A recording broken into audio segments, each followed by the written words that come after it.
نحمدہ و نصلی علی رسولہ الکریم اما بعد۔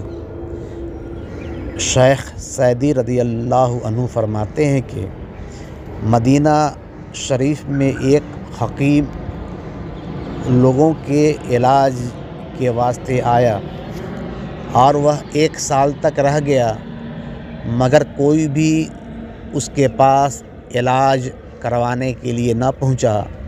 تو وہ رسول اکرم صلی اللہ علیہ وسلم کے پاس گیا تو رسول اکرم صلی اللہ علیہ وسلم نے فرمایا، یہاں کے جو لوگ ہیں ان کی حالت یہ ہے کہ جب ان پہ بھوک کی شدت غلبہ ہوتا ہے تو وہ کھانا کھانا شروع کرتے ہیں، اور جب بھوک بچی رہتی ہے تو وہ کھانا کھانا ختم کر دیتے ہیں۔